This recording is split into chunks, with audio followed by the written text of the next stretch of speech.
Bueno, los siguientes temas vamos a platicar acerca de las bases de datos. Es un tema muy importante la exposición que se tiene y bueno, RN ha invertido muchos recursos para crear una base de datos sólida que contamos con ella para la República Mexicana. Tenemos una base sólida, completa para la Ciudad de México y algunos estados de la República. No la hemos terminado, pero y seguimos trabajando en ello, ¿no? Y bueno, ofrecemos este producto a las compañías de seguros, en el cual obtienen muchos beneficios al respecto, el tener la información relevante, oportuna, es uno de los objetivos. La importancia de hacer las evaluaciones de las pérdidas, tener el riesgo con una mejor calidad, y también hemos en algunas evaluaciones que hemos hecho con las compañías hemos visto las reducciones de pérdida. No garantizamos esto definitivamente porque esto depende de cada una de las bases de datos, pero bueno, el objetivo principal es tener una mejor estimación del riesgo para hacer sus evaluaciones. Y bueno, para esto mi compañero David Gómez va a presentar lo que realiza en su área. David es el gerente del área de base de datos y bueno, tiene una maestría en ciencias de la tierra, tiene 8 años de experiencia con nosotros en RN y bueno, él y su equipo de trabajo se dedican a la creación de esta base de datos, bueno, también con otras áreas que se involucran como el área de vulnerabilidad y la de sistemas. Y bueno, le cedo la palabra a David, por favor. Gracias. Gracias. Hola, buenos días. ¿Podrían poner la presentación, por favor? Yo les voy a platicar brevemente acerca de la creación de bases de datos de exposición. Siguiente, por favor. Bueno, ¿cuál es nuestro contexto del que partimos? Las pérdidas por daños,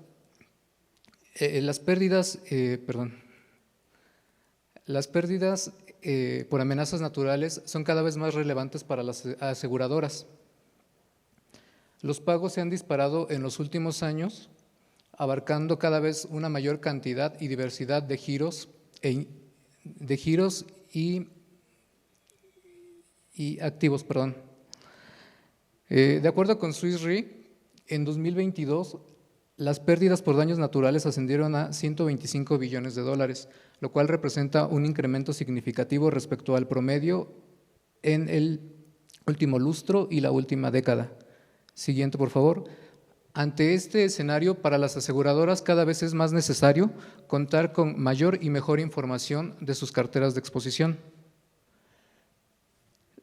Hay diferentes formas y metodologías e insumos para adquirir información de estas carteras, las cuales se pueden dividir principalmente en métodos directos e indirectos o remotos.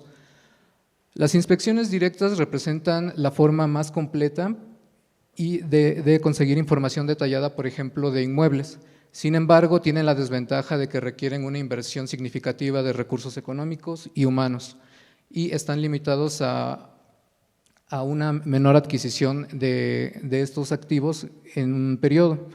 Y hay otras formas de adquirir esta información utilizando información remota, con la cual podemos adquirir esta información en grandes volúmenes y en función de la metodología o de los insumos que empleemos, podemos adquirir o tener precisiones bastante confiables.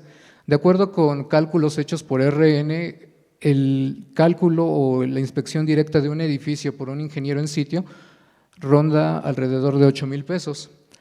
Este precio se puede reducir a 80 pesos si se hace una inspección directa. Sin embargo, sigue siendo la inspección directa la forma más completa de adquirir este tipo de información. Sin embargo, esto resulta imposible cuando tenemos carteras grandes o tenemos una distribución geográfica bastante heterogénea de los activos, por lo cual es necesario recurrir a metodologías que nos permitan adquirir la información de forma indirecta. Siguiente, por favor. En el área de base de datos basamos la adquisición de nuestra información en 5 grandes grupos, los cuales son la ciencia de datos, la integración de estas en sistemas de información geográfica, donde a la información estadística le agregamos una variable espacial, la percepción remota, donde a través de sensores, por ejemplo, drones o satélites, podemos generar o adquirir información nueva desde cero. Y estos 3 primeros grupos o áreas los optimizamos a través de procesos computacionales para el mejor manejo de esta información, y más recientemente estamos innovando en la incorporación de tecnologías como inteligencia artificial. Siguiente, por favor. Bueno, una vez terminada esta introducción, les voy a platicar brevemente acerca de las 4 principales aplicaciones o áreas que tenemos en nuestra área y algunos ejemplos o casos de estudio. El primero y más importante es la construcción de bases de datos. Generalmente solemos partir de información pública o de las carteras que nos proporcionan los clientes. Esta información la revisamos, la evaluamos, en algunos casos corregimos y complementamos con 2 objetivos principales: mejorar los insumos que alimentan nuestros modelos de amenazas y, por otro lado, caracterizar la exposición en ciertas regiones o las actividades de esa misma región. Siguiente, por favor. Aquí les pongo un caso de estudio que implica la amenaza volcánica. En el caso de la amenaza volcánica, ocupamos bases de datos para 2 propósitos. Por un lado, tener un modelo robusto de la amenaza, incorporando la historia eruptiva, histórica y geológica de alguna región o un volcán en particular, y por otro lado, caracterizando la infraestructura que puede ser vulnerable a distintas amenazas. En este ejemplo pueden ver a la izquierda un escenario de caída de ceniza para el volcán Tacaná, en la frontera entre el estado de Chiapas y Guatemala. De acuerdo con este escenario, podemos alcanzar espesores de hasta 3 centímetros, los cuales pueden ser significativos en algunos casos para infraestructura con techumbres ligeras o de mala calidad, ya que al depositarse la ceniza y acumularse puede provocar el colapso de estos. En la imagen de la derecha pueden ver algunos ejemplos de este tipo de infraestructura vulnerable, las cuales están concentrados en una cartera de escuelas. Siguiente, por favor. Una segunda aplicación tiene que ver con el uso de teledetección. La teledetección quiere decir el monitoreo de fenómenos en superficie a través de técnicas remotas, generalmente drones o preferentemente desde satélites, pensando, por ejemplo, en eventos disruptivos como un huracán o un terremoto. Este tipo de seguimientos a través de sensores remotos nos permite, por ejemplo, a los tomadores de decisiones o a las aseguradoras evaluar los daños ante un evento, por ejemplo, el huracán Otis, y hacer una cuantificación de estructuras o inmuebles prioritarios, por ejemplo, algunos con techumbre ligera que fueron severamente afectados por Acapulco, en Acapulco, y de esta manera inclusive se pueden liberar seguros paramétricos para esta zona o para algunos sectores, por ejemplo, en cuanto a la industria hotelera. Siguiente, por favor. Aquí les pongo un caso de estudio de un monitoreo de inundaciones que se realizó a través de sensores remotos para la planicie de Tabasco en el año 2020, cuando en el otoño hubo el paso casi continuo de 2 huracanes, Eta e Iota, y cuyas precipitaciones provocaron serias afectaciones en el territorio mexicano y algunos países de América Central. A través de este tipo de monitoreos se puede elaborar productos que pueden resultar de utilidad, por ejemplo, para el sector agrícola, al cuantificar las afectaciones en este giro por inundaciones. En América Central, estos 2 eventos fueron especialmente relevantes, ya que hubo cuantiosas pérdidas en agricultura y este tipo de actividades tiene un peso importante en el Producto Interno Bruto de países como Guatemala, Nicaragua, Honduras. Siguiente, por favor. Una tercera aplicación de nuestra área tiene que ver con el enriquecimiento de bases de datos. Generalmente, las carteras que nos entregan los clientes tienen información básica y en algunos casos imprecisa. Para nosotros es muy importante corregir estas características y complementarlas con otro tipo de información u otro tipo de metodologías. Siguiente, por favor. Aquí les pongo un caso de estudio aplicado a estudios catastrales. En la imagen de la izquierda, en el superior, tienen la representación del catastro de una colonia en la Ciudad de México, donde se caracteriza el uso de suelo únicamente en dos categorías: equipamiento y uso de suelo de tipo vivienda o comercial. En la mayor parte de los estudios y modelos que tiene RN, se requiere hacer una caracterización mucho más detallada del uso de los inmuebles, especificando el giro o la actividad económica que se realiza, ya que esto suele estar relacionado, por ejemplo, con el sistema estructural en algunos casos. En la imagen de abajo pueden ver cómo cambia este catastro al utilizar diferentes bases de datos o inteligencia artificial. Se puede hacer un enriquecimiento de la información original que proporciona el cliente y hacer un detalle mucho mejor de algún tipo de infraestructura que puede resultar crítica en las evaluaciones, como por ejemplo bodegas, naves industriales, fábricas, hospitales, etc. Siguiente. En los últimos años, RN ha venido trabajando en el desarrollo de modelos neuronales y otro tipo de algoritmos de inteligencia artificial orientados al manejo de cada vez mayor volúmenes de información y la adquisición de información más o menos en un tiempo, digamos, un poco más rápido. En Ernest, por ejemplo, a partir de una coordenada o una dirección en las carteras de nuestros clientes, podemos realizar el procesamiento de información y obtener características que pueden ser importantes para la evaluación de nuestros modelos. Por ejemplo, la altura de los edificios, el tipo de uso del inmueble, el área construida y otro tipo de patologías importantes para diferentes estudios, por ejemplo, de amenaza sísmica, de viento o de inundación. Siguiente, por favor. Y la cuarta aplicación tiene que ver con el monitoreo en tiempo casi real o más o menos continuo, principalmente de infraestructura, lo cual resulta de vital importancia para cierto tipo de infraestructura, por ejemplo, carreteras, presas, puentes, líneas del metro, las cuales tienen que estar funcionando la mayor parte del tiempo. Siguiente, por favor. En este caso de estudio les ponemos el monitoreo de la afectación de las líneas del metro por subsidencia. Podemos ver en la imagen que todas las líneas del metro están afectadas en mayor o menor medida por subsidencia, concentrándose los hundimientos más importantes en la zona oriente, principalmente en las líneas A, B y 9 del metro. A través del seguimiento con imágenes de radar, podemos determinar o generar bases de datos donde podamos compilar para cada uno de estos puntos o cada una de estas infraestructuras críticas el historial de movimientos, en este caso hundimientos, y determinar para dependencias públicas o para constructoras sitios donde haya hundimientos que puedan, en este caso hundimientos, que puedan comprometer la seguridad o el funcionamiento de este tipo de estructura. Siguiente, por favor.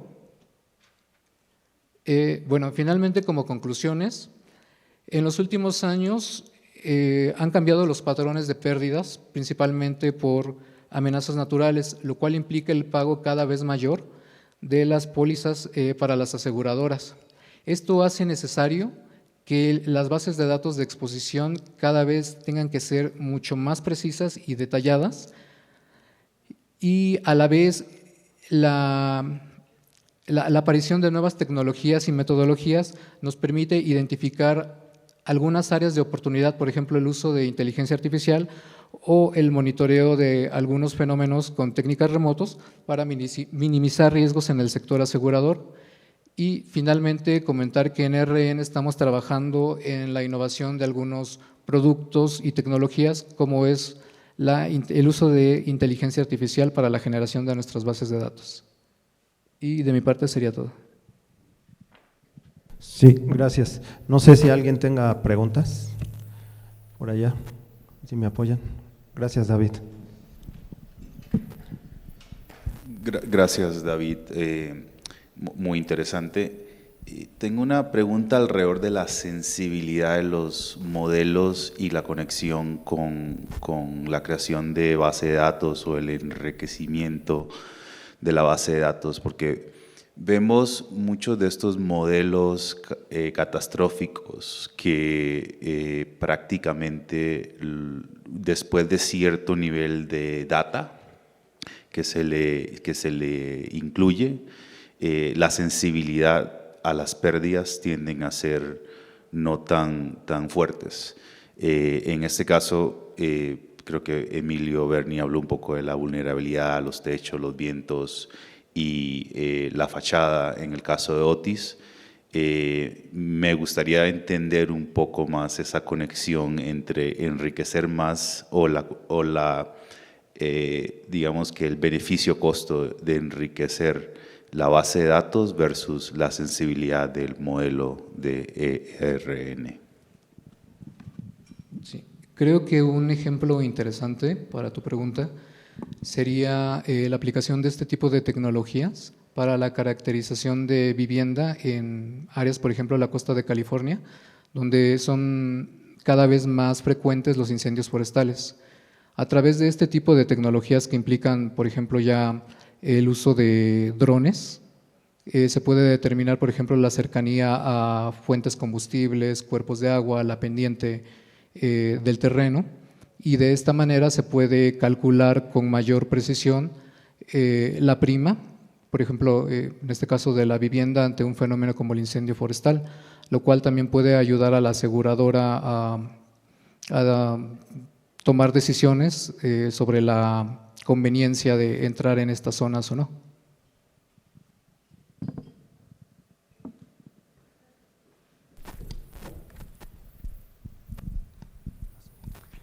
Gracias, muy amable, le ganaste. Bien, maestro David, muchas gracias por la plática interesante. Yo tengo algunos comentarios ahí, quisiera ver si nos puedes ampliar un poco. Decías esa modelación, ese mapa, simulación de inundación, ¿cómo funciona? Una. Dos, si es por época del año o a lo mejor de manera mensual digamos en el tiempo de que hay mayor precipitación, en el temporal, podría decirse así, eso una. Y si tienes algo similar para lo que son bajas temperaturas, heladas, granizadas, eventos de esa naturaleza, no sé si los tienen contemplados también. Gracias. Bueno, no es una modelación, es un mapeo que se hace de áreas inundadas. En este caso, el ejemplo que se presentó para Tabasco tiene un periodo entre cada escenario de 6 días, que es el periodo que pasa un satélite, en este caso Sentinel-1, por esa misma zona. En función de la emisión satelital que se emplee, este periodo puede ser de 6, 12 días, 18 días, incluso 30. Y en el caso de información o el seguimiento de fenómenos meteorológicos como heladas, es un poco más complicado de seguir. ¿Se podría realizar un tipo de seguimiento, por ejemplo, para cuestiones de sequía, enfocados más a vegetación? Sin embargo, en el caso de América Central, América del Sur y algunas regiones del Caribe, esto es muy complicado, porque las características de estos satélites hacen que estén muy limitados por cuestiones de nubosidad. En el caso del ejemplo que se muestra aquí para inundación, se adquiere con satélites de radar, el cual es una medición que puede adquirir información en superficie independientemente de las condiciones de iluminación o del tiempo meteorológico. De acuerdo y gracias.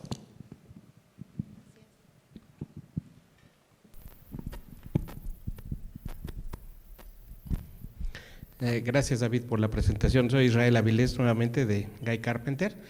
Y aquí mi duda es la siguiente. La información es vital para el cálculo, hacer la modelación catastrófica para el cálculo de la pérdida máxima probable, que es el requerimiento de capital de las compañías aseguradoras, pues el cual se puede cubrir con estructuras de reaseguro y con las reservas catastróficas, ¿no? Pero la información es vital justamente para determinar el nivel de CPML.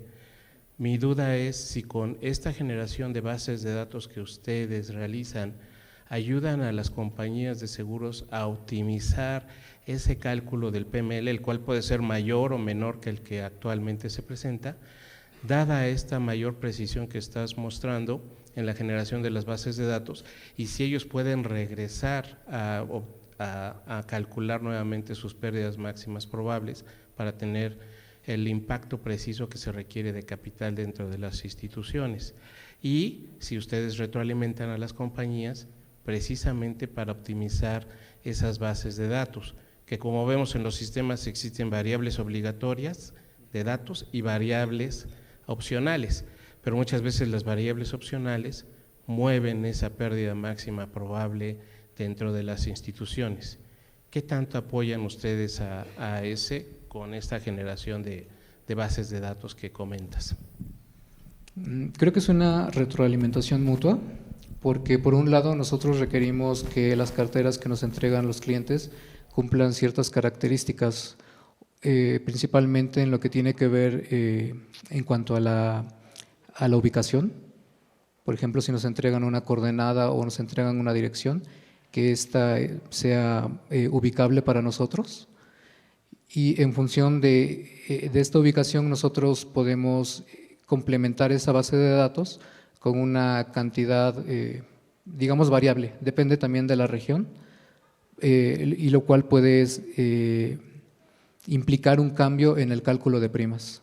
Puede reducirlas, puede aumentarlas, pero generalmente a nosotros al momento de hacer la evaluación de las carteras que nos entregan los clientes, sí procuramos hacerles saber que tiene ciertas debilidades que pueden comprometer los resultados que podemos generar. Hay algunos casos que podemos tratar nosotros, pero en algunas ocasiones requerimos que el cliente sí tenga certeza de la información que nos está entregando.